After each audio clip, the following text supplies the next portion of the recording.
imagine playing a carnival and you have a Caribbean heritage.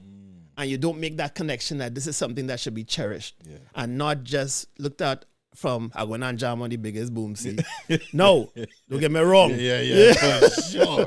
For sure we go and jam on the biggest boom see. You understand? But at the same time, imagine having the permission to do it because it's your right. Yeah. It was fought. People died for the survival of Carnival. Yeah. What's up, y'all? It's your boy DJ BuzzB, and from the time you hear the voice, you know it's only up from here. This week, ladies and gentlemen, J Kitty will not be here. His wife Tasha is celebrating her birthday today, so he's taking her out on a nice, lovely date, I presume, or doing something. I don't know, but we'll leave that there. Anyhow, we have somebody here to fill in for J Kitty this week. Can't call him a special guest again because he's part of the Up From Here podcast in his own way, and we appreciate everything he does for the team. We want to welcome to the Up From Here podcast, Farm P. Thank you, man. The Horn Man. The Horn Man himself. How you doing, bro? Cool. Thank you for being here. Thank you for allowing me to fill in for Jay. Good. Always glad to, to kind of make a contribution. And in terms of the podcast, see, I have on my brand here, right? Up From Here. You know what I mean? When I saw you guys, like what your initiative was with the podcast stuff, you know what I mean? Always decided to lend a hand and see how I can participate. Awesome. You know what I mean? How to participate. And believe me, it means a lot. We appreciate anybody that's ever come along and said, yo, I see what you guys are doing. Yeah. Do you need a hand? Yeah, no, I get you. That's very fine and few, especially in our community. Definitely. I mean, again, you say our community, I mean, we need as much, contribution from everyone because everybody has a particular skill set. Yeah. So it's, it makes life easier when you can pool your resources together, including your skills, to try to make any endeavor that anyone is doing, that kind of add to it. And that's kind of always been my thing here in Toronto, like coming to the city almost, 30 years now. So we could tell where you're from, but for those that may not be able to tell, where are you coming from? I originally from Trinidad. Yeah. I migrated to Toronto so many years ago, right? Yeah. And always been a active member of the community. Right. You know what I mean? I try to kind of. It's weird because growing up in Trinidad, some of the things that I did here in terms of participating in the things that make us uniquely Trinidad, like pan and soca and stuff. I don't think if I had remained in Trinidad, I would have been as active. Because for those who know and for those who don't know, I mean, I've kind of done everything, which I kind of encourage everybody of Caribbean heritage to do the same. Right. Because we have a rich heritage, you know what I mean? So it has many levels. Yeah. So there's room for everyone, regardless of your passion play. You know what I mean? So for me, coming to Toronto, I started off playing pan with Afro pan, like everybody who was playing pan. Everybody's come out to Afro pan. And Earl will tell you that too. Afro pan is the mother of it all. Yeah. And then from there, again, the artist vibes in me. I tell myself I can sing calypso. So just like a true Trini, there are no boundaries when it comes to something that you grow up in and you're so intimate with, right? So, I mean, without anybody kind of pushing me in that direction, there was a time when, because the horn was in the rhythm section, and there wouldn't be a place that I wouldn't go where someone would say, oh God, look the horn man, look the horn, right? So that conversation you just spoke about, you taking on quote unquote being an artist, or taking on calypso and singing soca, sure, right? Now this is a full circle moment because I didn't know this up until I would say maybe about a decade ago, or maybe a little less. Yeah, I didn't know you sing one of my favorite songs, or at least a co-artist on one of my favorite songs ever. Yeah. One of my favorite soca songs. Those of you that do not know, Sexy Chocolate, correct? Yeah. With Kerwin Du Bois. And now the man here helping us on the Up From Here podcast. You see, I tell it but that song was a hit, especially for my family. For real, eh? Because that's how I started. I started with the basement family parties. Right. That one in particular, every time. Toronto's biggest soca song. Yeah. All they like clips, right? All they want clips. Yeah. Right? No, I mean, it was a strange journey because initially, who knew I could write? Yeah. You know what I mean? Nobody's telling you back in the day, You wrote that? Yeah. Okay, no. I need to know the whole story. Oh, you now. know, okay. From the start. From the start? And for those of you that don't know, it's Kerwin Du Bois, Farm Absolutely. P. Produced Kerwin Du Bois produced it. Yeah. You wrote You it? well, So, you guys collabed on this project, listen, but let's listen, talk about Sexy Chocolate. I'm so fortunate. Like you don't really get an opportunity to tell people your story. Yeah. Right.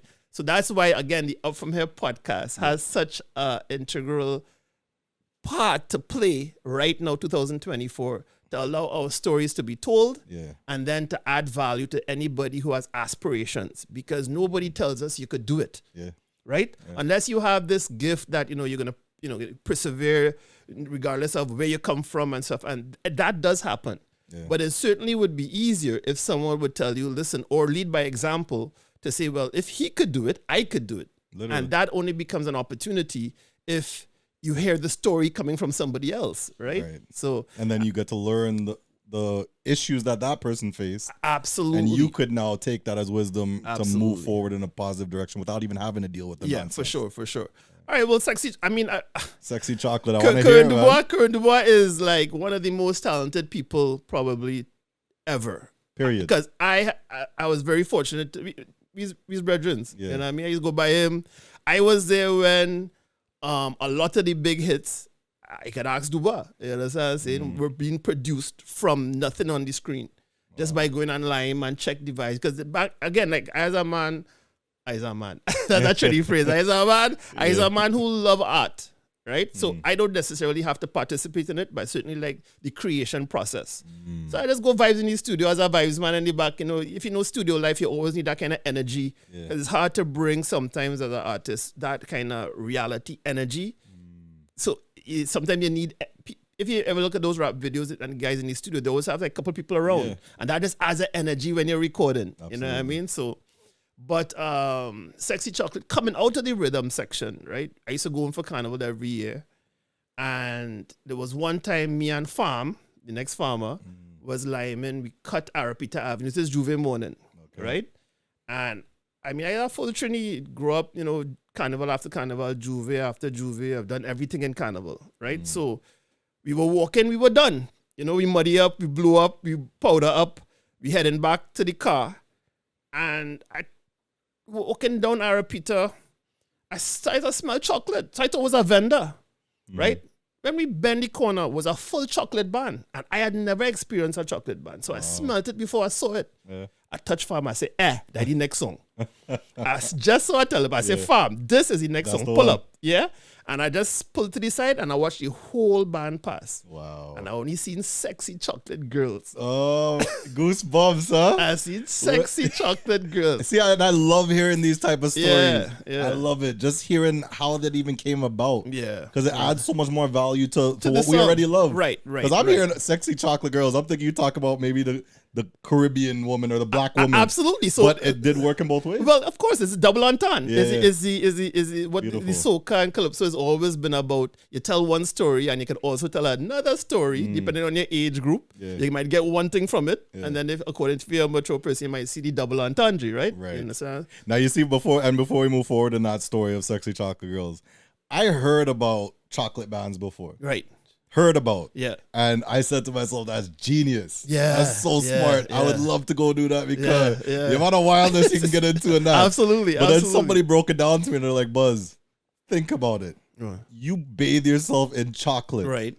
When that sun comes up now, that sun will cook you. Yeah. Well, I have to big up. Actually, Trinidad is like, once you have a particular type of vibe, you can kind of walk into rooms and people will just accept you. So, not even a year later, me and the leader of the band, Zaren, who is now the manager for A-Team band, right? Yeah. He had the biggest chocolate band, Chocolate City, in Trinidad. We just started talking. I mean, I have this idea. Stuff. It was after I wrote the song. Right. So I went back the next year with the song. And of course, him having the biggest band, we kind of liaise and link up and so on, right? But so I came back to Toronto. That's February, right? Yeah. Right. So I came back to Toronto with the idea. And I had already done a couple tracks with Kerwin, right? So it didn't leave me. Sometimes when something hit you and stick with you, that like, okay, so it was started to bother me. So I started to put pen to paper and sexy chocolate. Because it was the whole, I say, let me tell you a story. We kind of, to watch the sun come up with you, girl, sexy chocolate. One of my favorites. Fighter, you. So it was literally that. The sun was coming up, you know what I mean? Beautiful. And then you just, and actually I'll give you a hook. It actually, Candy girl, you're my girl. I say, candy, the keys for Sexy Chocolate actually pulled from Candy Girl. Oh, wow. Yeah, I tell Du Bois, I said, listen, pull Candy Girl now. And he bunks off of that vibes because really... That's beautiful, man. Yeah. In art, it's not really like you're stealing the vibe, but you're taking a vibe that is established around that same sweetness. Yeah. So you would listen to it and you would gravitate to it thinking that you're hearing it for the first time. Right. But because that Candy Girl... that is established, right? So when you pull elements of it, it gives the song an opportunity, and a lot of artists do that. Right. All the remixes in rap and that kind of stuff, they're pulling from, especially these days. Exactly, right? Yeah. So that was one of the things. Actually, I learned that from Kerwin. You know what I mean? Again, listen, Kerwin, man, dog. Kerwin's an absolute genius, and I know you touched on realizing at a point in time like somebody's looking at me as an artist, right? Right. A big thing about being an artist, I personally feel, is their ability to control a room, their ability to have confidence and step out in front of a crowd. Trust me. And that, reflects with whatever they're speaking through the mic. Yeah. And you're a man because Farm P, you're somebody who just observed the what was going on in Toronto. Right. You started to see what I was doing and the team here was doing, and just generally took an interest in us. Yeah. Right? Yeah. But we've spent many a times where you would say like, all right, there's only so much texting we could do. Let's go out and get some wings, 100%, a couple beers and hang out. 100%. But me being there and observing you in, like, let's just say a random bar. Right. And now anybody that passes, you're mingling, making friends with the waitress. I said, this man knows how to work a room. No, well, actually, listen to me. I've always been I love people, You know what I mean? I've always been someone that could just enter into any space and have a genuine interest in what most people have to say. Yeah. Because I understand that everybody has value based on everybody having a unique experience. Right. You know what I'm saying? Moose, this is another story, but Moose would always say you had to be able to take talent from the smallest child. I like that. You had to be able to take talent from the smallest child. You can't just ignore a value based on your perception of that person might not have anything to add. That could never be the case. Why? Because the person has had experiences. Yeah.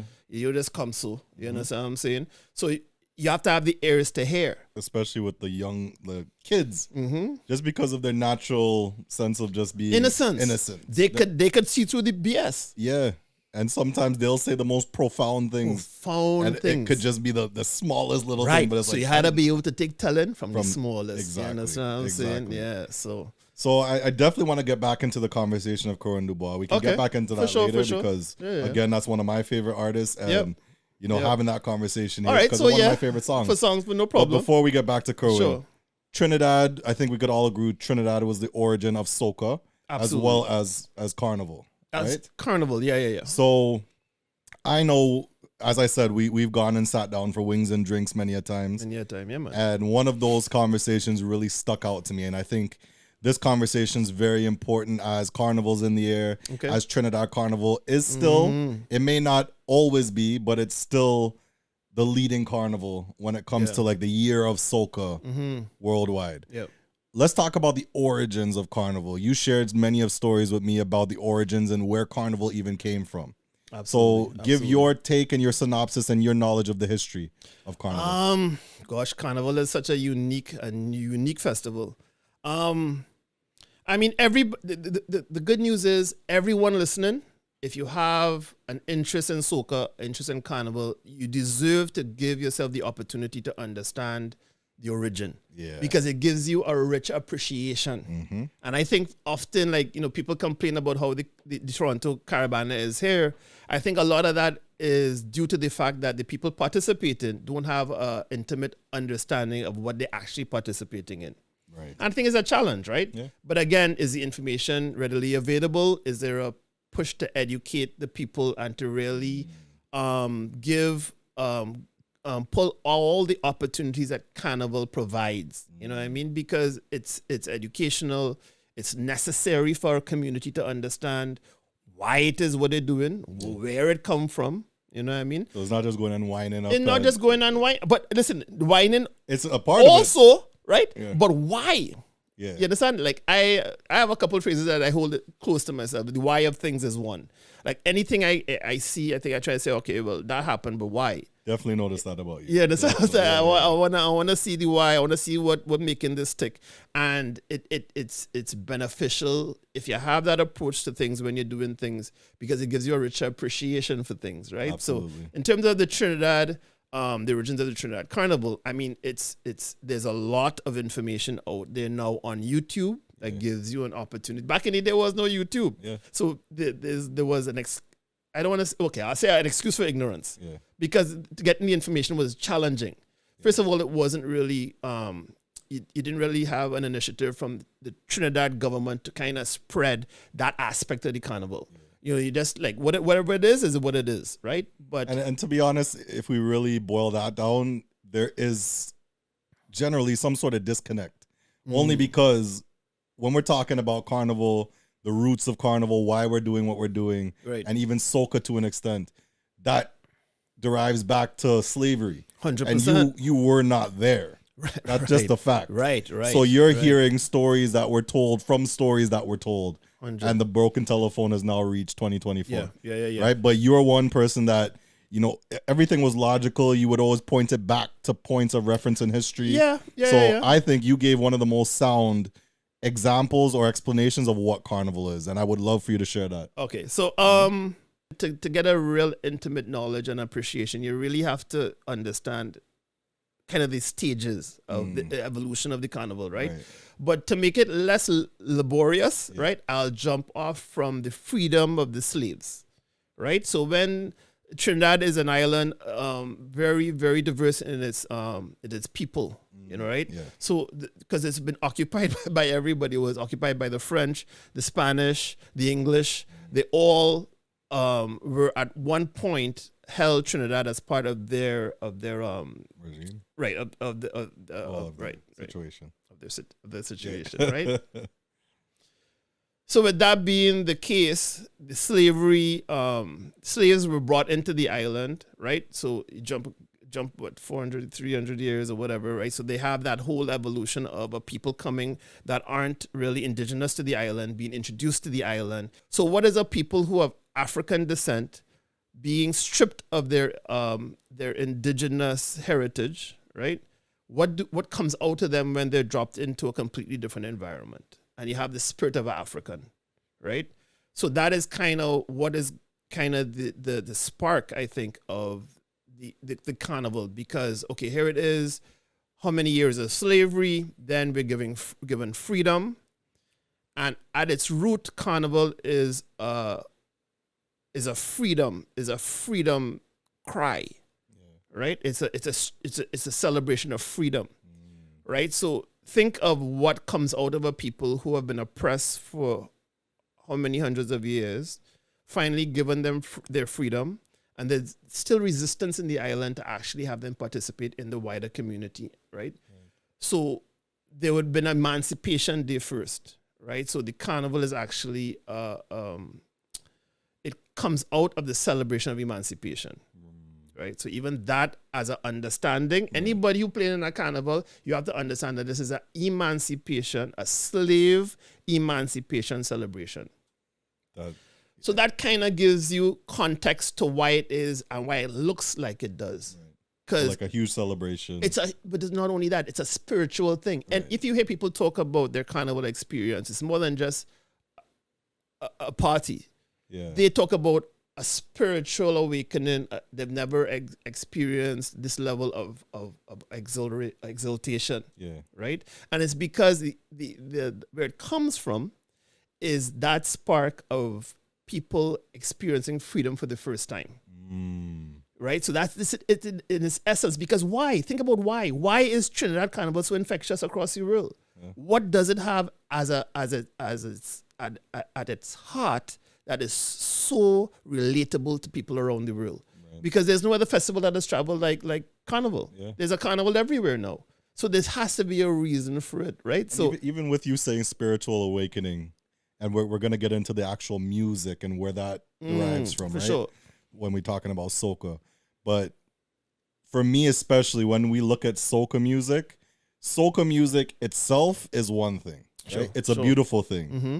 And if you're not from, the islands where those songs came from or Right. whatever the case, you could still have an appreciation for the music. For sure. But I am a firm believer that you going to the carnivals Mm-hmm. and experiencing Yeah. soca Mm-hmm. with the events and all that it has to offer, that's literally an awakening of the song in a whole new right. Yeah, absolutely. That absolutely. that to me changes the dynamic of soca completely. Yeah, yeah. Right? Like I have a lot of DJs even here in Toronto that would ask, well, how do you know what's a big song? How do you know what's this? How do you know what's that? Right. There'd be times where you don't even know what a big, like which songs are the top songs until you reach that island. True. Because True. now that you've experienced it Yeah, and yep. partied with those songs Mhm. in where they came from, Mhm. it's a whole different experience and Yeah, vibe. I can imagine. I can imagine. Yeah. And again, like even the fact that soca is not only now Trinidadian, it's gone up and down the islands, and Right. and because a lot of the islands share the same history. Yeah. A lot of those islands have a similar history to what to Trinidad in terms of the introduction of the Africans. Yeah. The tyranny of slavery, that kind of stuff. So they have the same affinity to something that would give them an opportunity to celebrate. Right. You know what I'm saying? So again, so with that in mind, imagine playing a carnival and not having and you have a Caribbean heritage. And you don't make that connection that this is something that should be cherished. Yeah. And not just looked at from I went and jam on the biggest boom see. No, don't get me wrong. Yeah. For sure. For sure, we go and jam on the biggest boom see. You understand? But at the same time, imagine having the permission to do it because it's your right. Yeah. It was fought for. People died for the survival of carnival. Yeah. The history of carnival is that when the slaves and the people of the underclass took to the streets, the powers that be at the time tried to quelch their opportunity to participate. There had to be the Cambule riots. There were riots where people died because they tried to push the people back in and stop them from celebrating Emancipation Day at the time. You understand what I'm saying? So it's nothing to be taken lightly when people say carnival is a freedom celebration and you don't really understand why. You're disconnected to something that is intimate to your heritage. So you're doing yourself a disservice. Yeah, but You know what I mean? Now, at the same time, wine on the boom see. Have the and best. not just wine on the boomsy. Wine on any color boomsy you want now too. Well, you have but- every right. So here how the thing becomes interesting. Yeah. So the thing, carnival is so tied to a freedom celebration. Now people have the opinion that, and again, the beautiful thing about this is that everybody's entitled to their opinion because it's your personal, and then you have the cultural and then the evolution. So, I mean, things will always evolve. Yeah. So now people say, okay, carnival is a naked celebration and everybody. But if you understand that freedom is what is, in essence, the heart of the carnival, the fact that taking off your clothes and still feeling safe to jam and to wine and to think is all a part of what is the spirit of carnival. Yeah. Right? You understand what I'm saying? So Yeah. from one aspect, yeah, you want to say, but I can't say no. Yeah. Where else you But- could go walk down a street in just a minimal of clothes and feel the freedom to do it. You understand? But I'm not trying to point fingers here or anything like that. But to what you're saying, Sure.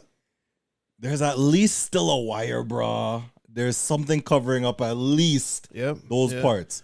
There's other parades. Right. We won't get into any names of these parades Right. that you Right. see things swinging on the road. Wow. Oh. And there's kids and bystanders on the side of the road. Nobody discusses that. And if they do, there's a certain group of people that do. Yeah. But the way that we're demonized for carnival, comparatively, Right. I don't agree with. So understand now, if those people that were quote unquote demonized had an opportunity to tell them, no, this is part of my heritage. Yeah. Oh, nudity is part of your heritage. No, freedom Yeah. is a part of what we fought for. Absolutely. And I am free to express myself exactly how I want to. If I want to come down the road in a thong and a bra, for this day only. I ain't coming down here next Tuesday when there's no carnival. Yeah. But in my cultural celebration, this is understood to be an aspect of the freedom. I have the freedom to express myself how I want. You understand? And it's built into the spirit of carnival. No, but and this is the importance and value of the space we're curating here, right? Excellent. And it goes right back to what you said earlier. Yeah. Even with our last guest, Kiana Bell. Yeah. She was excellent. One of the best podcasts we've ever done. Podcast guy. She's something. She's something special. Very good. The Face of Carnival. For those who don't know, the Face of Carnival, and she also has her own podcast, In We Blood. In We Blood. So I suggest you guys go and search that. What I like so much about that is that it's another generation who's taking the time. You know what I mean? Everybody has a 9 to 5. Everybody, but what is she putting her efforts into? As you say, curating an opportunity for people to come in and have conversations that would add value to what you are as a people, to who you are as a people. And that's exactly it. And I completely rate her, and that's why we made sure to have her as one of the first guests on this podcast, because I see what she's doing. I may not be able to watch every episode, but I see it. Sure. Right? Sure. And you're affecting change in this generation. It's exactly what JKD said in that podcast, right? And his words, I'll paraphrase, but his words were along the lines of, a lot of people constantly talk. A lot of people constantly complain. And a lot of people will say, oh, this generation doesn't know. This generation. What are you doing to teach? Absolutely. Yeah. You're complaining about people doing A, B, C, and D. What are you doing to help the situation? True. No. If that answer is nothing, I don't want to hear it. You can't. It's the same thing as like voting. Yeah, exactly. If you didn't vote, I don't want to hear anything about. And it's so funny is that people think that they have carte blanche to say anything at any time. Right. Without having a real platform or a reason for an opinion, because it's cheap to pick up your phone and have something negative to say because you self ain't doing nothing and you having a bad day and have an opinion, and it becomes popular to be negative. And it's not beneficial to anyone. You're not making a contribution that is beneficial to the person putting out the content. You're not putting so you're not even giving yourself an opportunity to understand their perspective. You could disagree with it, but to have a random comment that pulls away from the point that they're making without having, giving them a chance to rebut, or just doing it because it is malicious. It's malicious, right? You understand what I'm saying? So is what we call negative vibes, and we don't suffer negative vibes. No, I mean, I haven't, because again, imagine going back to how I started the Calypso journey, right? Imagine if I was the type of person to listen to negative talk, because here I am, no experience writing, no experience singing, no experience in the studio, no experience. It would have been easy for someone to come along and say, boy, what you think you're doing? And I heard those things. And guess what? I don't have ears for those things because you're not doing it. You understand what I'm saying? You don't have the opportunity, so your no is not my no. Right? But that comes from years of being around people that just used to create. Like my dad, for instance, I mean, he was just, there is no spoon, if you know the Matrix reference, right? But in his reference, he says there is no. You understand? The only time there's a no is when you refuse to, you don't do what you want to do. Right. So someone telling you no, the only time that becomes a reality is if you actually respond to that no. You understand? And usually there is no spoon. There is no. Right. Every front door have a back door. Remember that phrase? Definitely remember that phrase. Remember that phrase? And I think it sounds like there's a pause required somewhere there, but we'll leave that alone. And it's the worst thing too, because I have a lot of conversations with a lot of notable people in the industry, right? I just got off the phone with one of the biggest in the industry. I wouldn't even say his name, right? And we had a good long conversation on the phone, and he was like, Buzz, when I blew up and I started touring the world and doing this stuff, right? He's like, I was in this industry before I blew up, in the soca industry. And now that I've blown up and still go all over the world, he said to me, and it hit home, he's like, Buzz, everywhere I go in this world, everywhere shows me love. And the only place that shows me any kind of negativity or pushback, like at scale, is my own. Is your own? Yeah, I mean that is like that's sad. It's something about an intimate knowledge of the person, because like when you see, like for myself, like I don't really care. You know what I'm saying? Like that just always been my I gonna do. Yeah. You know, so I'm not looking left, I'm not looking right. And I think that comes from how I was raised. Yeah. You know what I mean? I just seeing what it took to accomplish anything, that you just have to have a single-minded determination. Yeah, tunnel vision. It's tunnel vision, right? Straight, yeah. There were a couple of experiences as I went along that added to that. One is a opportunity for someone to tell you can do it. Right, and I find that is very lacking in any sort of element in our current situation where everybody is so put upon. Like, because I mean, no lie, everybody's financially going through it right now because interest rates. You know, you're just coming out of COVID. Everybody's right, so everybody there doesn't seem to be. Again, with everybody so stressed, be negative is the easiest thing to gravitate to, right?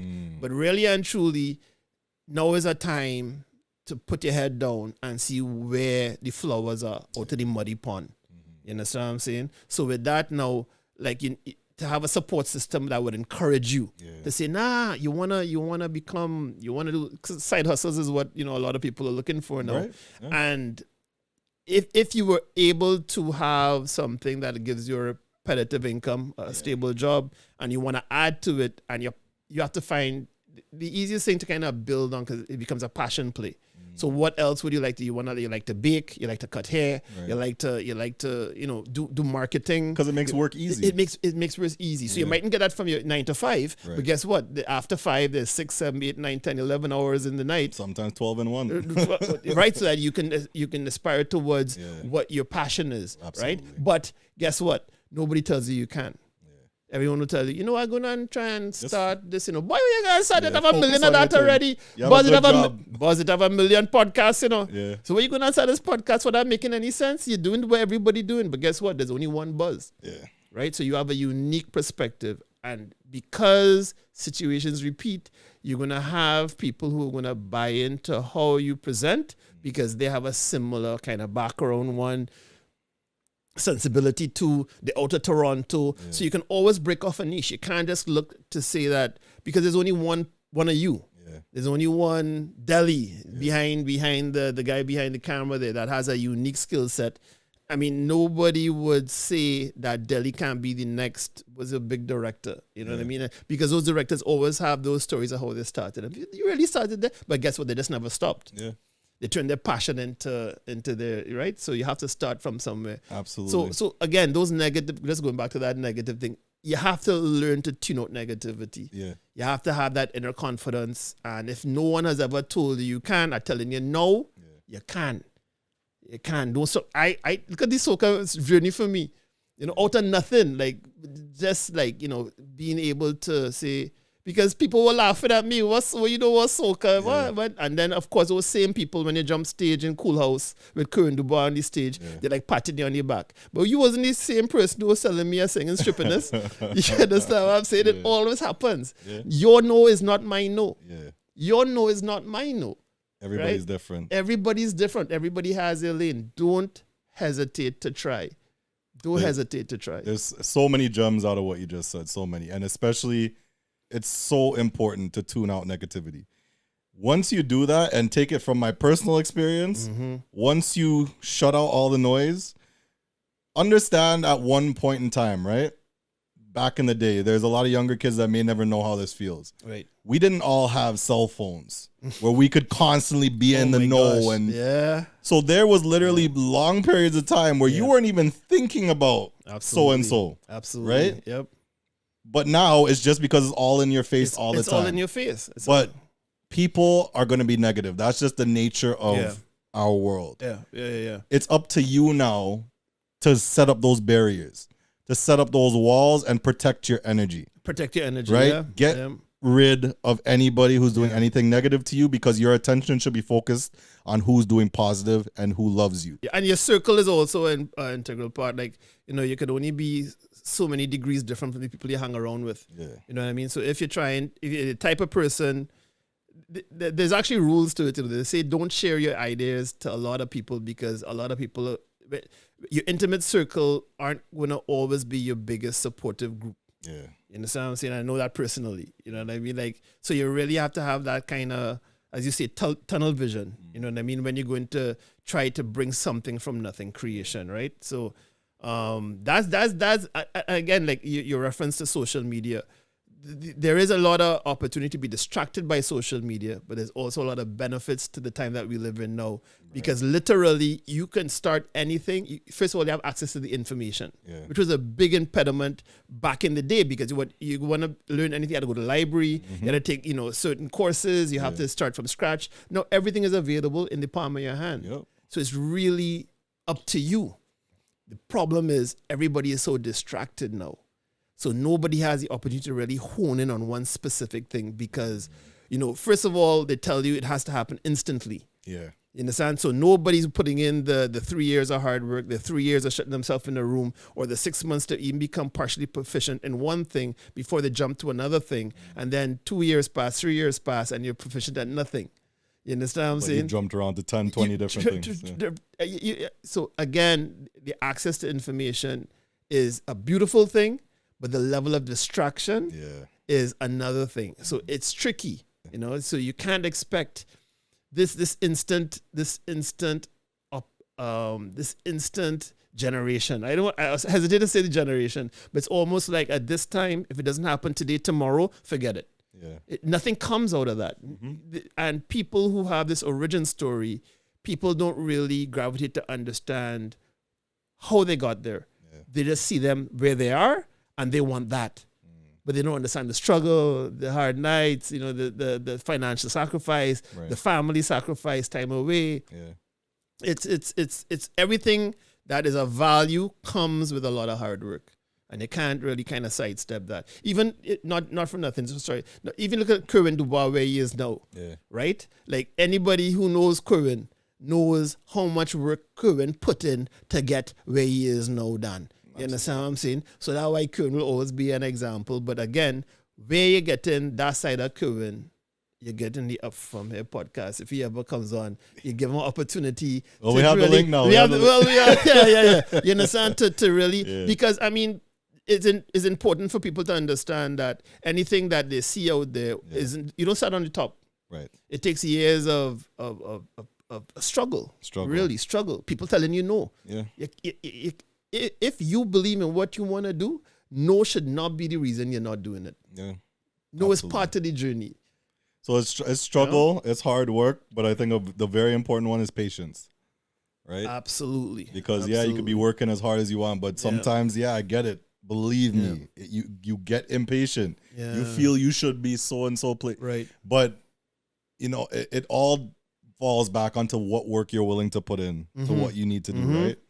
And as many times as I said to myself, I should be, or I should be in that, that I should be in that DJ slot, or I should be on that cast. By the time I actually got onto the cast, I realized why it took me so long. Yeah. Because when I actually developed the tools now to handle that slot, set, right? It became the opportunity. There was no question. Before I might have been a little shaky because, but now that I'm confidently going in those positions, I could definitely handle it. 100%. So that's something of importance to keep in mind. And Buzz is an important man in the community, I don't know if you know that, I hope because so. Because again, like, that's one of the things that kind of gravitated to the team. Yeah. Me being the OG. The OG. The OG in the set, you understand what I'm saying? Yeah. Like the fact that, I mean, you do so many positive things, man. I mean, the parties, who you are as a person, how you try to share, like, you have the DJ network, you know what I mean? Like sharing information. I don't know if there's been really any other DJ that I don't know of that has actually given a blanket opportunity to anyone to really be who I am. So anybody with an interest could go onto the DJ network and learn the basic skills of how to become a DJ. Right. That kind of personality is where I could always lend my energy. Yeah. You know what I mean? Like I've done it in different spaces over the time, but definitely, the From Here podcast is something I believe is necessary in the community. And I would invite anybody, because I know you do. I don't consider myself a guest, by the way. I'm filling in for JKD. That's why I corrected myself. Earlier. Because I was saying, anybody listening to the podcast who has someone of any level of note, when I say note, like whether their experiences are unique enough to give us that the information they would provide would be of benefit to anybody else. That is the criteria I'm kind of looking at. You know what I'm saying? Send their name in to Buzz. You know what I mean? Because they could be sitting here and them having an opportunity to tell their story could be of tremendous benefit to anyone listening to the podcast because it could only be up from there. Pun intended. Pun intended. As an artist, I was right at the it's not your first rodeo. Yeah, that's what I'm saying. So for sure. And no, I appreciate that. We appreciate that. And man. we definitely want this to be an integral part of changing our culture and our generation. Yeah. Again, like, you know, these, you know, what Kiana is doing. Kiana. Yeah. Right? What she is doing, what others in the community are doing. I know there's a young lady that does something with cars, conversation with. Park car conversations. Conversation. Yeah. I mean, that is the next generation of communication. Yeah. Right? So those people are important in the community. Yeah. You know what I'm saying? This is important to the community. I don't have to be sitting here, you know. I don't have to be sitting here. I want somebody else sitting here that has information that would help on a broader base, whether it be financial information, whether it's just like our Red Fox conversations. Yeah. We don't talk about one thing. We talk about finances. We talk about, you know, female male relationships, which is another crazy sort of conversation that we could entertain on another. It's important. It's important to us. And people had to get the information, Dread. Facts. You understand what I'm saying? And I definitely would want to have a few experts. So again, if you guys know any experts in the relationship field, forward their names. Let's make the connection happen. Yeah. A very big, important one. And now that I think back to it, probably the origin of us, you and I making friends. Okay. Is finances and financial literacy, right? I remember it was early pandemic. I'm talking maybe mid 2020. Mm-hmm. At that point, obviously, the world shut down. And now we're consuming content, trying to study different things. Well, how do I make money, this and that?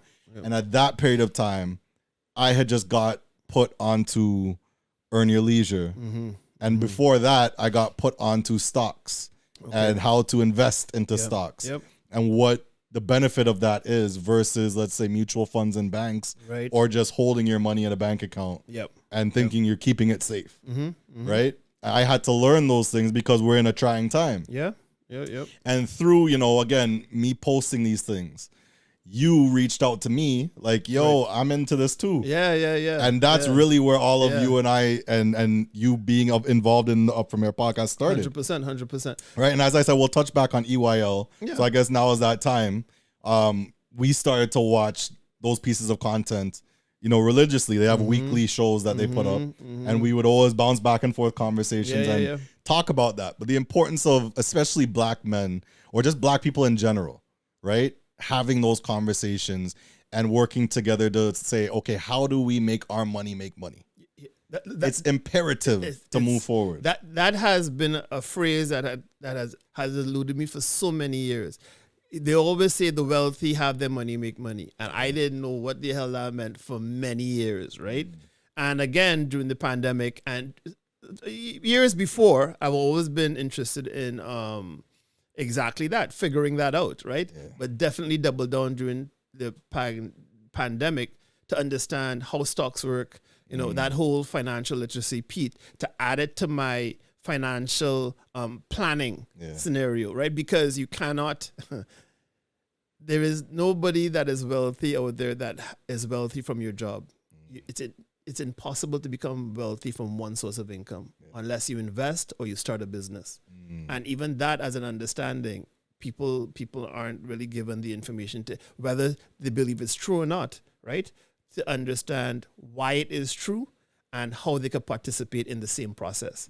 Because without even understanding it to be a thing, you don't even know that it's something you can actually do yourself, right? But again, in this time when all the information is in the palm of your hand, it ain't hard, Buzz. It's hard. It's not hard, You just need the basic information, Dread, and you can make your money make money. Just know that financial literacy is important, so you don't want to end up with $2,600 a month, because that will go and happen, definitely, because that's what the statistics say. That's not what I say. You can Google it yourself. The average retirement income in Canada for Canadians. You understand what I'm saying? So you don't want to be the percentage of people that have to depend on the minimum. You understand? And the only thing that's going to allow you to not be that type of person, right, is if you invest early. And I didn't do it. Right. I didn't do it. I didn't have the information. But just because I didn't do it, you're young, you have the opportunity. Now is the time to dig up and set up yourself for, long-term wealth. Long-term wealth. And it's a full circle moment here because, as I said, I think I was wrong about the dates. We spoke, maybe it was late 2020, early 2021. Mm-hmm. And at that point, based off of us speaking and having those conversations and, I know this about how to invest and I know this, I took that step. Yeah. Had a pocket of money. Action. And took action and put money into stocks. Absolutely. And during that time, of course, we're in COVID. God knows what's happening. We're hearing Omicron this and shut down this. So stocks are obviously going to be volatile during those times. Absolutely. So looking at your money in the stock portfolio daily, all you're seeing is it's in the red. I just put this money in. People told me I could make money. And I just remember I got caught up in that habit of watching my stocks daily. Because it's new, right? True, absolutely. So you want to see, my money's growing. What were people talking about? Exactly, true. But the money was in the red most of the time. And I had to say to myself, let me trust the process. Close it and leave it. Yeah. We literally just spoke before we turned on the cameras. Yeah. And I was telling Farm, I don't check as often anymore, maybe once a month or once a season, something. Good. So. Yep. When I last checked, my money was up 25%. 25%. I've never seen a return not even on most of my parties I see a return like that. Yeah. And imagine do that, let that money sit and getting that kind of return year. No, it's no guarantee to get that amount of return year over year. Yeah. But it's going to fluctuate. It'll compound. But guess what? The bank is giving you money nothing. Right. You understand what I'm saying? One of the biggest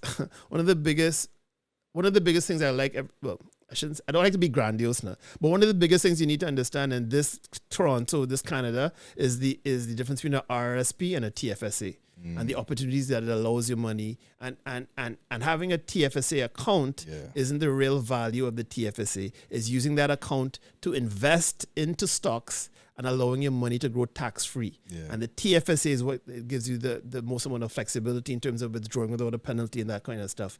So if you're going to do anything and you want to say, well, them fellas talking finance and I can understand, partner, pick up your phone and just go to YouTube. There's so many videos. Go to YouTube, go to Google and say how to use a TFSA account. In Canada or in wherever Canada, you're from. No, it's a Canadian yes, it's different in the States. But no, meaning...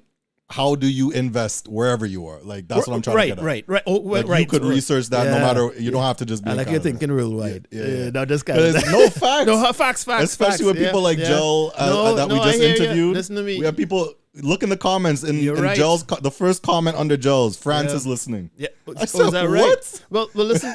You see, again, it goes back to the importance of information and conversation. Yeah. And if it's one pet peeve I have in the community, and I could see it, I ain't care what people say. Well, let me stick with this one. For now, is that our community doesn't seem to gravitate to having situations where we could just talk. That I would take the initiative to pull all the aside and say, let me go and sit down and have a conversation. Because back in Trini, we used to lime on the block. And guess who used to lime on the block? Whether you're 13, whether you're 16, when you're 40, well, I jump a whole generation there, but the point is the older generation used to hang out on the block just as much as the younger generation. You might not have been upfront in the conversation because what you're doing here, but you're listening. You understand? And you're able to pull gems from the older generation. I don't see that going on a lot. I hate to say in the community, but among people who when I say look like us, have our background, same sensibility, have our same interests. Like we fed hard, you understand? We party hard, we carnival hard, but we don't really talk in those environments. Nope. We don't have conversations. Sometimes, dude, that back in the day, I go in a carnival, of course you see a BuzzB, you go and think, not knowing the girl is one of the biggest attorneys in New York, right? And you have this conversation, and then there's so much values that come out of that kind of conversation outside of that. But if that was only in the carnival, right, you wouldn't get access to that level of information, right? So that's why the podcast is important. Yeah. Giving opportunity for conversation. You could disagree, partner, but guess what? At least you have a jumping off point to say something where you wouldn't have it in a party. You can't talk in party. You can't talk in fete. You can't talk in carnival. You understand what I'm saying? That's absolutely it. And it's not even just having the conversations. Yeah. There's a level of thought that needs to go into what you're doing, right? Yeah. Like it's not by accident. We posted the most viral conversations from the Gel podcast. Oh, right. It's not by accident. We clipped up parts of the Kiana podcast that would affect or emotionally affect the viewers on social media to draw them to YouTube and sound. There's reasons behind what we're doing. So it's not like that's the point I want to get across too. There's a science behind it. Yeah. Right? And people need to understand that. These conversations are amazing, but for the 3 people that might consistently watch it, right? Are you really affecting as much change as you could? Right. And let's utilize these platforms and study what others are doing Absolutely. that are in a positive direction. And I would say, like, you have to my thing is, and I've always been like this, like, even if I make one person think twice or to think that, I never thought about it that way, then I good. I really care what the 95% of negative people, oh, I have on the wrong t-shirt, oh, my head looking thing, oh, blah, blah, blah. That is, they call it chaff in Saskatchewan, right? That's the thing that's come off the wheat. It's nothing. I don't listen to the noise. You understand what I'm saying? Yeah, you have to actually have the same, listen to me, the reason there's a Sexy Chocolate song is because I don't listen to no. If I don't used to listen to no, there would be no Sexy Chocolate. No song. You know what I'm saying? Yeah. So you kind of had to take that kind of attitude and do it anyway. Yeah. Do it all. Yeah. Try. You learn the most from your failures, right? So to have a failure, you had to have the attempt. You understand what I'm saying? You had to have the attempt. So don't be afraid to try. Yeah. You know what I mean? And as you say, consistency, perseverance, believe in yourself. Yeah. You know what I mean? And locking out negativity. And patience. Yeah. Again, that's why we're here, and we're trying to do our best to do that for our community. Because Black people is one thing, right? Our people are one thing. But Caribbeans, that's a whole different conversation. I love my people. I love my people. You have to understand. Even just, again, you're the OG of the crew, and just sitting down and talking with you and just hearing natural wisdom come out. And you being able to reflect your experiences of the past and shed light on a young man like me or youngish, and being able to help me navigate has been imperative for me to move forward as well. That's good. And there's a lot of issues that our community could, they could fix, but a lot of times if you're not told what to fix, will you fix it? Understood. If you're not told why what you're doing is wrong, do you even care fix it? Yeah. And that's the importance of platforms like this. That's the importance of platforms like this. Yeah. This is why I would always put my energy into things that have value. Yeah. You understand? And I invite everybody, right? Been talking to the 99%. Again, like, I don't really do anything to please people, right? But if you get any value from this podcast, if you get any value from the future podcasts, and you have someone that has a ability to contribute, it doesn't have to be, it could be across the, it could even be based on their experiences. Yeah. You understand what I'm saying? Because again, that's how the thing used to be passed down back in the day. The oldest generation used to speak with have an opportunity to pass on knowledge to the youngest generation, right? But that whole how the family structure was, I talk about back in the motherland in Africa, you know what I mean? All of that was robbed from us. And we were socialized to be different, right? And part of that socialization, the new socialization, was to keep us in the 99% and manageable and steerable, right? The fact that we're running down, I don't want to be, but running down like shoes and things, spending thousands of dollars on shoes. Done. Anyway, that's I dated myself. You understand? Yeah. I'm not paying no $400 for no shoes. No, and the problem with that too is everybody has their luxuries, and so like what you may spend $400 on, somebody else might look at you like, I would never. Yeah. So to each their own. But there is a level of being responsible that's important to highlight. Thank you for that's kind of the point I was driving at, right? If you have it like that, partner, and everything else cook and curry, buy $1 million shoes. Exactly. Once you're sitting on $1 billion. So as we're here, just as we're talking the slavery component and stuff rooting from that period of time in history, you did talk to me about how the instruments of soca were also rooted in that period. But I can't lie, you cannot call this conversation any one thing because the way we jumping around. I know.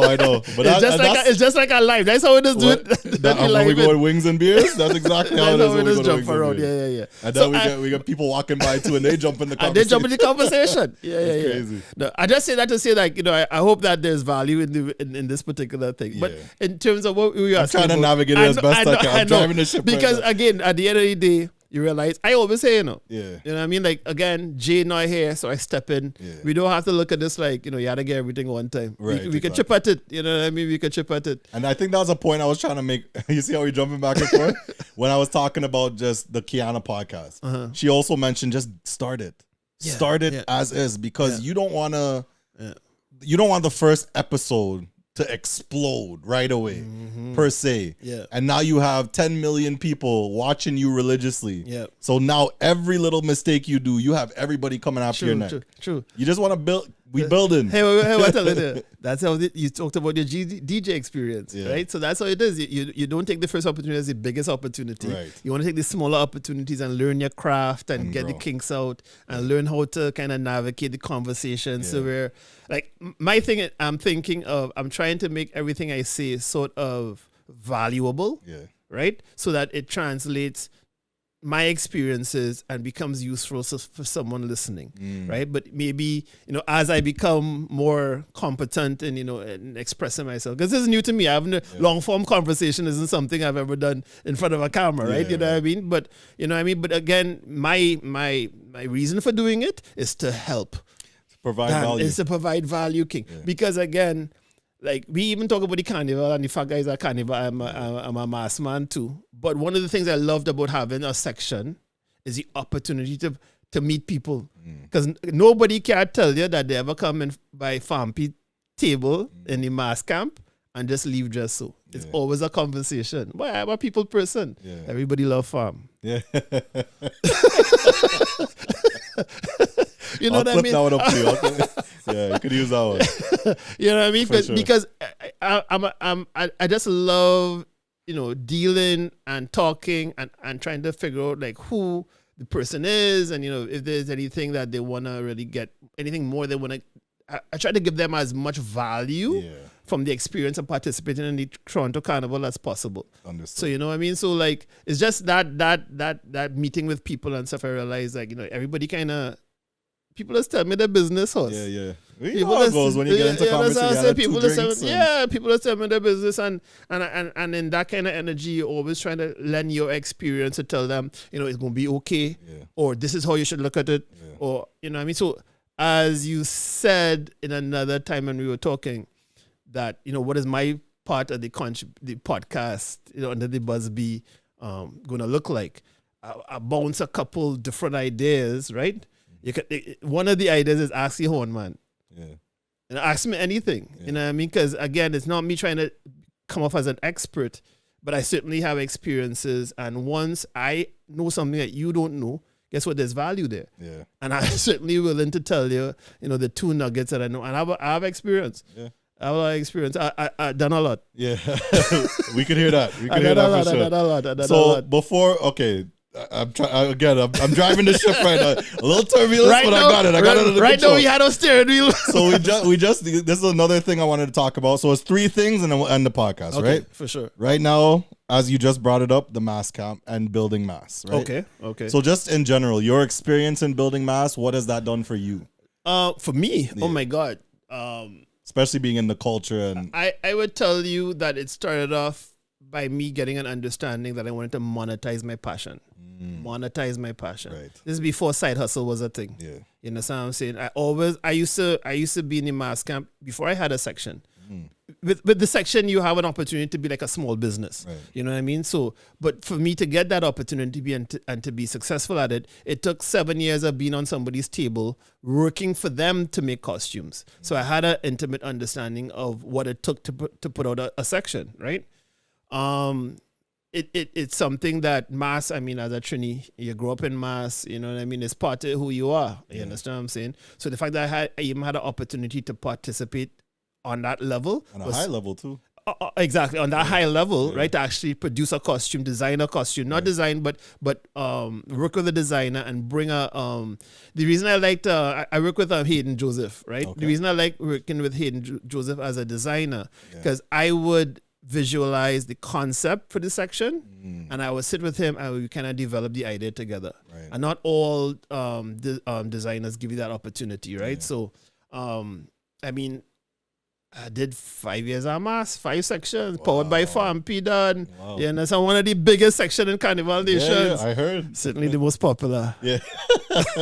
You know it goes, right? Yeah, You know what I mean? But yeah, no, I mean, a big up to Nations. Yeah. We the current reigning band of the year. Yeah, I don't know if you know that. You know, big up us. Big us up, Like I big said, us up, you know what I mean? And that's something I have to thank you for too. You know, again, as a youth man in the business and somebody just trying to be on the come up and feeling I should be in certain places, but I'm not getting those phone calls. Before I really started to pick up traction on who I am now, Okay. you just took a liking to who I am and saw what we're doing here. Yeah. And once you really realized, okay, this is the operation we have going on, you were the first person to pick up the phone and call the band leaders of Carnival Nations and said, I'm not asking you guys, I'm telling you guys. Yeah. Put BuzzB on. Yeah, BuzzB. At first, I don't want to talk too much, right? But at first, well, who's this BuzzB fellow? What's a BuzzB? To 3-4 years later, you just see how that conversation has changed. Yeah. Now I'm probably one of the most valued DJs in there. Yeah. To the point where they put me on the deserved. Yep. To the point where they put me on the truck with Marshall Montano last year. It was big. That's crazy. It was big. So I have to thank, because those opportunities were big in my career too. So thank you for even. You see, again, one hand clap for us. Right, yeah. Dan, I'm not a DJ. Yeah. You understand what I'm saying? I doing my thing, but if I see somebody can get an opportunity in what I'm a part of, I'm definitely going to do that. Yeah. You know what I mean? That's just the way I know it. Yeah. You know what I mean? And that's how it's done. Yeah, right? that's how I like to do but it. no, you know? thank you for that. Now transitioning to what the initial question was,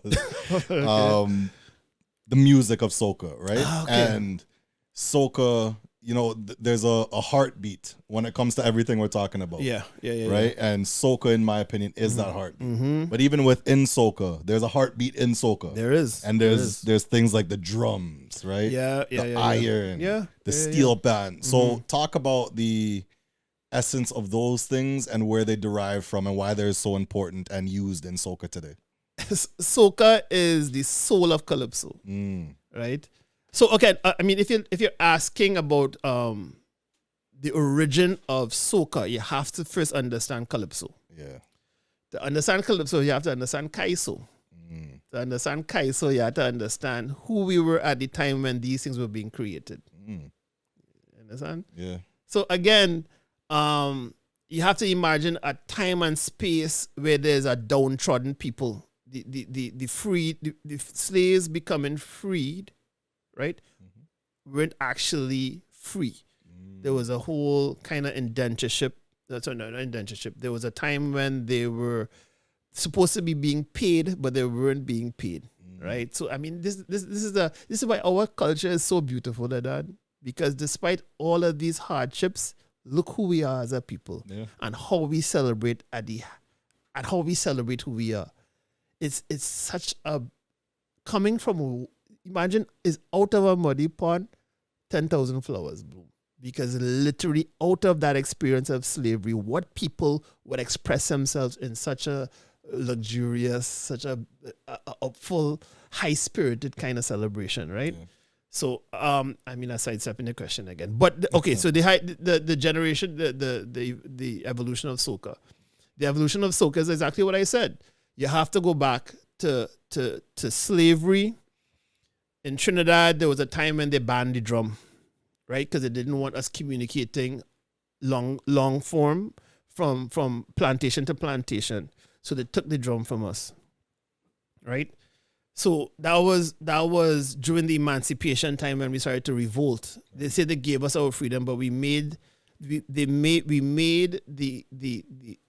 economic aspects of slavery unbeneficial to the people who were running the system, right? So they had to do something different. People don't really think of it that way. They say, oh, they gave their slaves their freedom, and they didn't give us our freedom. We had enough of a resistance in the Caribbean islands to where it wasn't beneficial financially. So they said, well, this ain't working.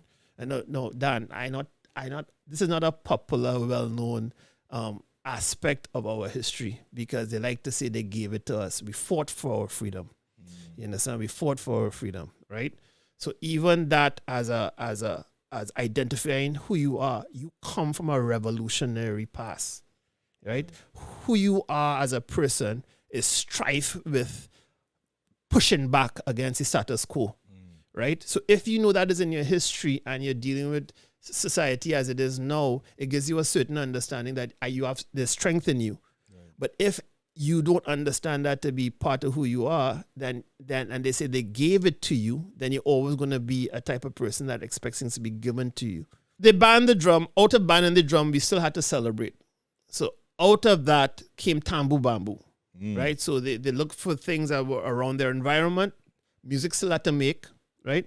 So they brought the bamboo, they brought percussion instruments, and they would beat the bamboo with the same rhythms of the drum, right? So out of the tambu bamboo, there were tambu bamboo bands that would go and parade the streets just like they would have with their drums, but they couldn't play the drums, right?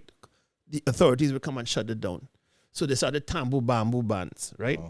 In the tambu bamboo now, there was clashes who band better. So everybody's looking to one-up one another. So they brought steel instruments into to beat.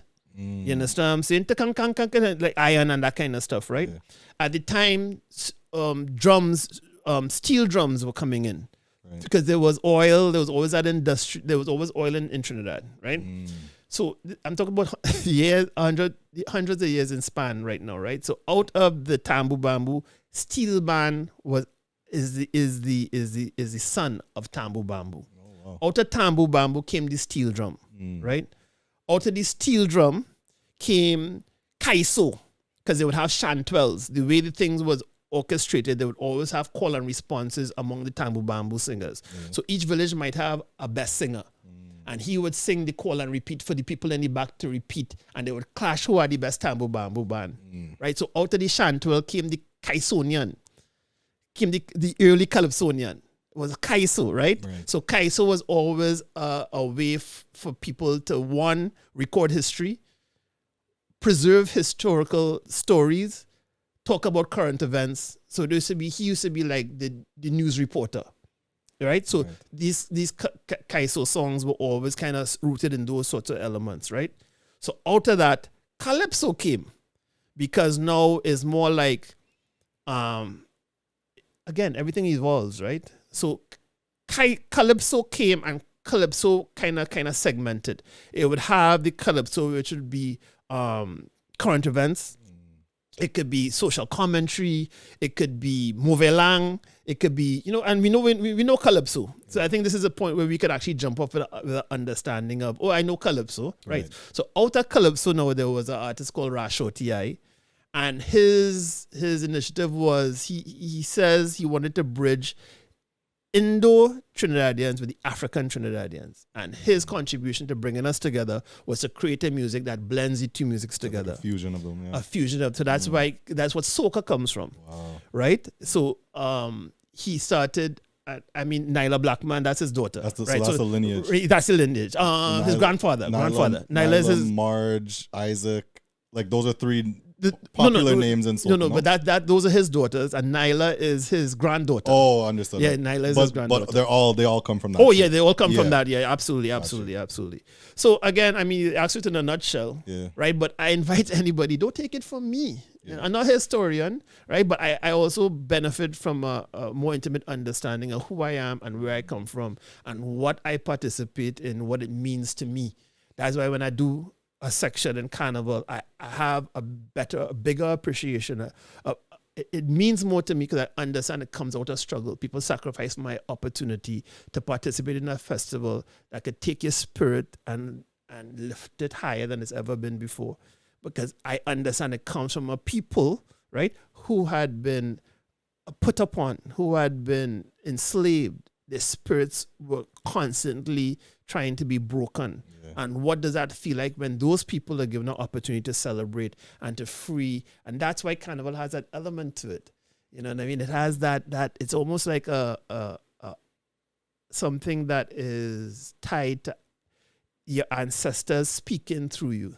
You know what I mean? Because you have the opportunity to celebrate with them what they went through and what it looked like when they were given an opportunity to celebrate. You know, so Carnival means more. You know what I mean? Yeah, I think also on top of like the carnivals I go to, and it was a very profound thing for me to go to this place to play soca. But I think one of the most impactful stops on my international tour last year was Ghana. Oh, God. Physically going to the slave castles. Yeah. And just talk about that though. So this was a soca trip to Ghana. Big up Dynasty and the whole team. Soca Invasion is the name of the party trip, and they will go to different destinations. Okay. So he invited me to come DJ in Ghana. Boy, that was one of the most life-changing experiences, right? There was one day where I didn't really know the itinerary on the trip or what we would be taking part in. But one of the stops, we had to spend a full day to go out to the slave castles.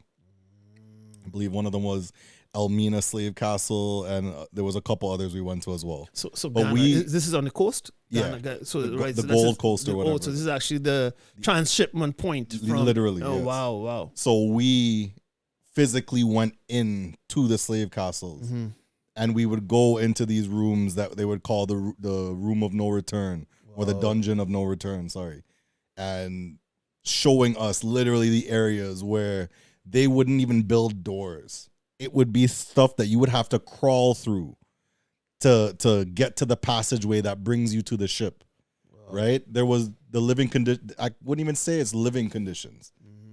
These were conditions that weren't even built as a respectful way to treat animals. It was ridiculous. And then they would tell us stories about how the ground was elevated. Right, I'll put this podcast from our previous edition. I'll probably resurface it at a point in time. But they were explaining like we were walking on the floors in the castles, and there were certain areas of the floors that we were looking down and we see clear tiles, like brick tiles, and other areas we're seeing like this black soot on the floor, and it looked like, you know, stained into the floor, like you can't just remove it. But we felt it, and it wasn't like a hard floor. So the guy pointed that out to us, and he said, well, do you realize why, like, the difference between this floor and that floor? We said, no, not really. He said it's because throughout the years, the 400 plus years or whatever the case is of slavery, they never cleaned these floors. So all of the slaves, all of the pee, all of the excrements, all of the vomit, whatever, was just left. And those conditions were kept that way for any new slaves that would be brought into the space.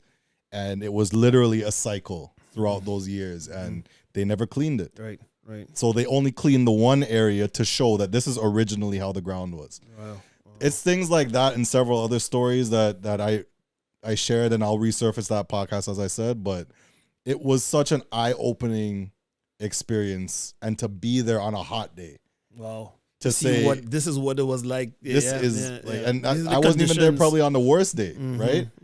But it was a hot day, and to be there, I could barely breathe in these dungeons, and you had to share these spaces with 200 something people. That could only make, like, on a reasonable day, could probably fit like 80. Wow, amazing. So these type of things, that it really forced me to open my eyes to, like, yeah, I learned about it in school. Yeah, you got a general knowledge through TV or any sort of entertainment, but to actually be there and witness it and see these things and be told these stories from people from the ground, it gave me a further understanding and appreciation for the hardships that our ancestors had to deal with, right? But I think that was a pivotal moment in my career to actually be there and experience that. You know, and we definitely, you know, as you spoke about, the drums were an intricate part of, like, communication at the time. They were banned and then got it back or made their own drum. So that's a big reason as to why drums are so prevalent in soca today. They brought, you said, the steel pan, the steel drum, iron, And then here comes Farm P, who brings the horn. The horn.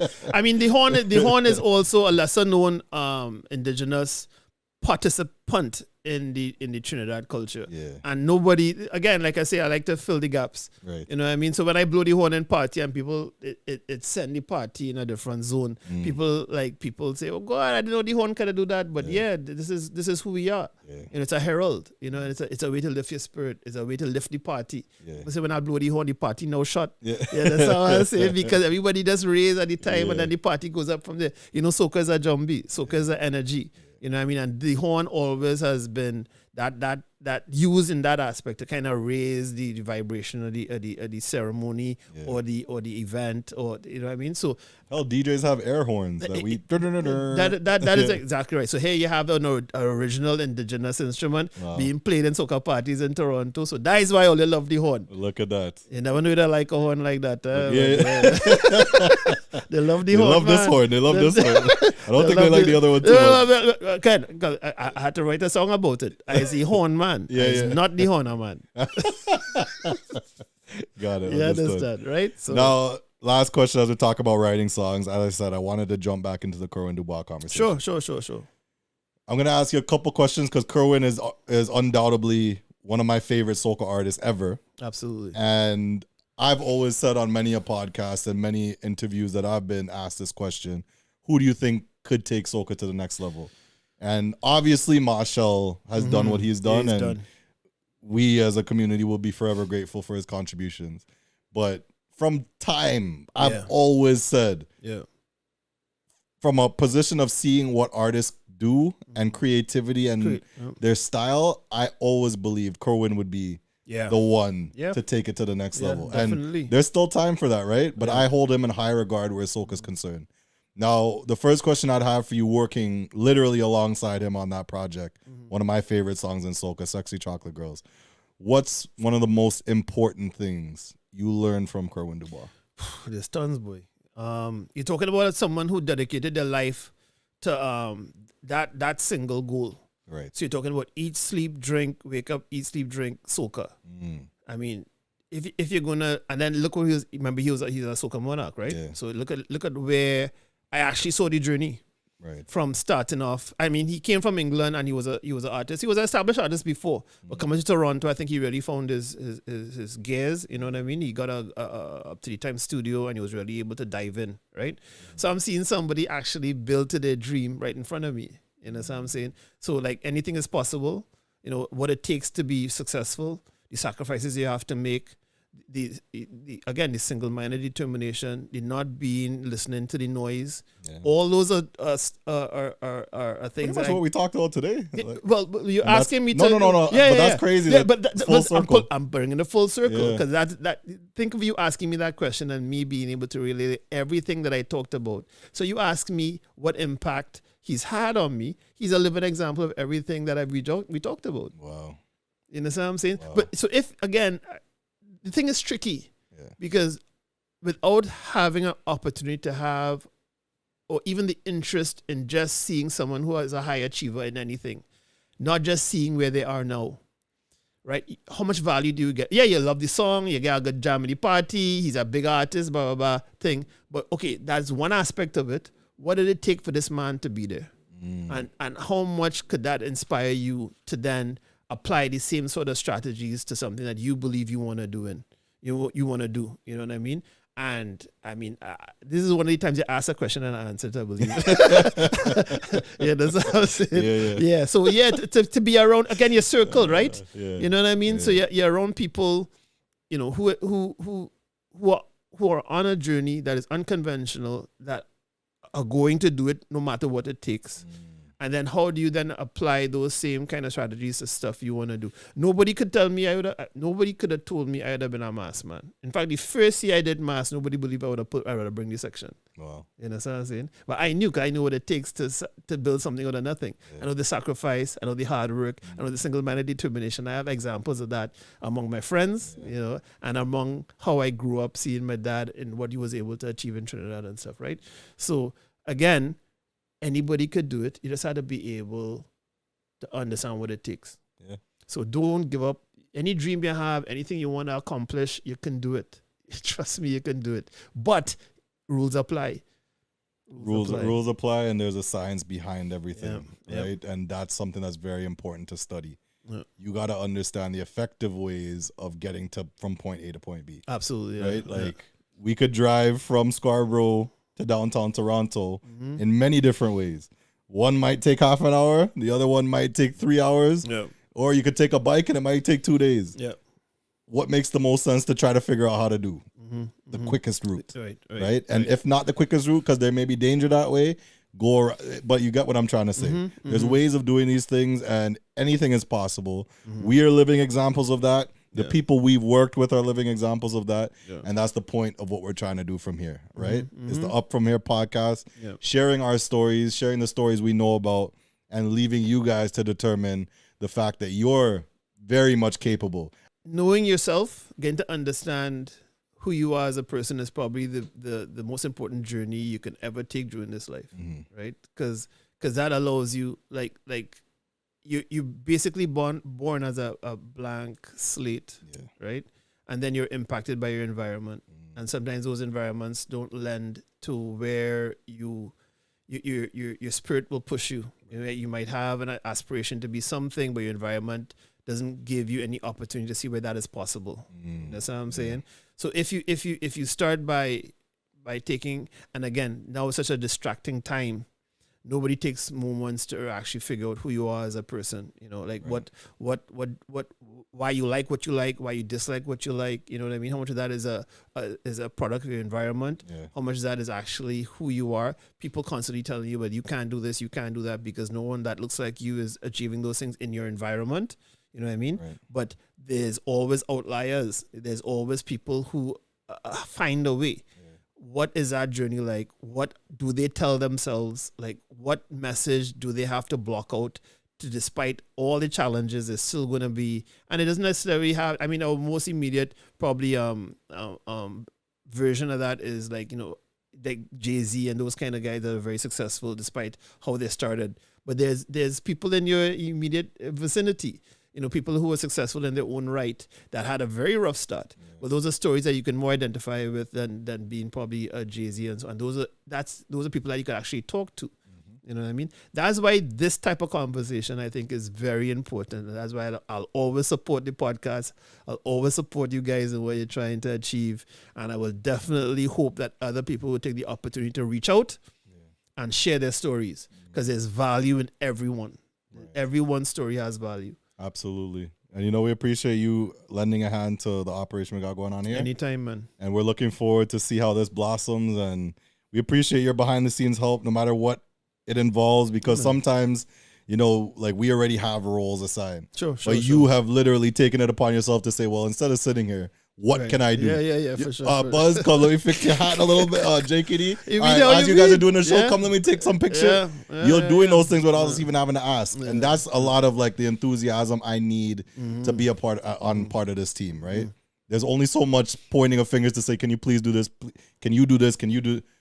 It's hard to be that guy, especially from a startup project that's for sure not funded by anybody but myself, right? Like I'm going to a lot of these places where, it's different islands, and this culture, not necessarily podcasting, but just Soca, events, fets and stuff, is sponsored. Right. It's funded. Right.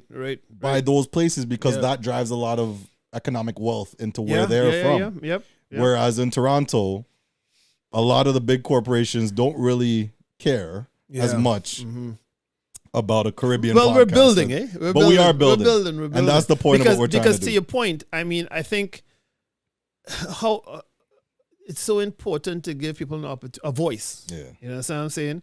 So if you're going to invest into any particular thing, like, there's Carabana sponsored to a greater or lesser degree. There's certainly opportunity for participation from sponsors into something like this that is certainly community based. It has its reach, right? It has opportunity for people to advertise through the podcast. You know what I mean? To give you an opportunity to do more. You know, because even as you say you travel the islands, would it be not a good idea to actually go to the island and not just show the parties, but get a understanding how St. Vincent and its culture and its history is how does St. Vincent differ from St. Lucia? Yeah. How does St. Lucia differ? Because I mean, each island has its own personality. That's why our thing is so rich. Yeah. Dan, our thing is so rich that our Caribbean family, even from how we in Toronto have integrated all the different islands into one jam. Yeah. You understand? It's unique because I don't think it have it like that anywhere else. Yeah, a couple places, but I get what you're saying. You understand what I'm saying? Where everybody just on the energy of soca, on the energy of us as a community, not as a different Trinidad or Jamaica or this or that. You know what I mean? Everybody's just on the Caribbean vibes. You understand what I'm saying? So, and we certainly participated in each other's thing. You know what I mean? So it's just a beautiful energy to be in Toronto, and I really value Toronto because of that. Yeah. You know, I really rate it, you know? Yeah, definitely, and we appreciate everybody who's locked in, that will be locked in, and for those that don't know where to find you on socials, where can they find you? Well, I've always been Farmpy. You understand? I've always been Farmpy, at Farmpy on Instagram. I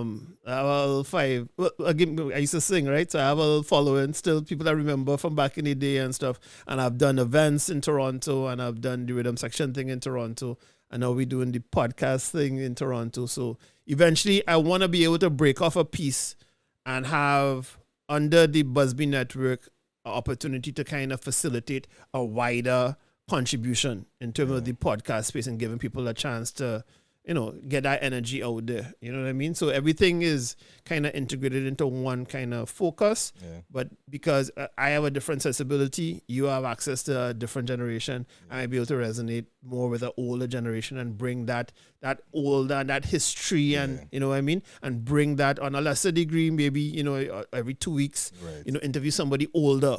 Because I was about to say, even with the history you're talking about, amazing, and I love, especially as somebody who's passionate about the culture, hearing it. Yeah. But again, there's a science behind this. Yeah. So we have to understand we can't come here every single week talking about. For sure. But there's definitely a demographic that does. Yeah. And especially the older demographic, you could definitely tap into that in your own right. And that's something I want to see. Trying to capture that history of, I mean, even the Toronto Carnival history is a beautiful one.